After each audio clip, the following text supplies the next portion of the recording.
महबूबा जी की इंस्ट्रक्शन है हमें कि महबूबा जी की इंस्ट्रक्शंस पे इस राज्यसभा इलेक्शन में पीपल्स डेमोक्रेटिक पार्टी के एमएलए नेशनल कॉन्फ्रेंस के लिए वोट डालेंगे और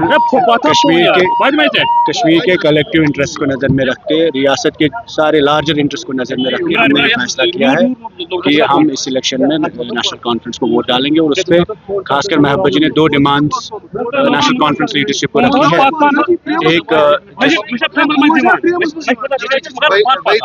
एक लैंड बिल का जो मसला है और दूसरा डेली वेजेस का जो मसला है, इन दो मसलों को लेकर हम नेशनल कॉन्फ्रेंस को इस इलेक्शन में सपोर्ट करते हैं। वही साहब, क्या ये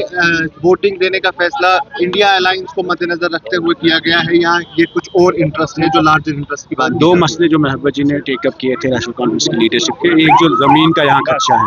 लैंड बिल और डेली वेजेस बिल, उसको सपोर्ट मांगा है, और दूसरा जो JNK के लार्जर इंटरेस्ट है उसको नज़र में रख के हमने फैसला किया है कि नेशनल कॉन्फ्रेंस को इस इलेक्शन में आपने जो बिल लाई है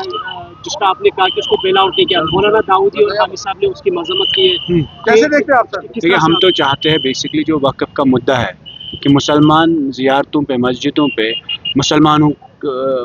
मजहबी रहनुमाओं का ही हक रहे, उसमें दाऊदी साहब भी है, बाकी मौलवी साहब भी, हामी साहब हो, रहमतुल्लाह साहब है, मीर भाई साहब है। तो गर्ज हमारा ये है कि जो हमारे मस्जिद है, असासे है, ज़ियारतें हैं, उन पे हमारे मजहबी रहनुमा ही रहनुमाई करे, ना कि सियासी लोग करें, ना कि BJP की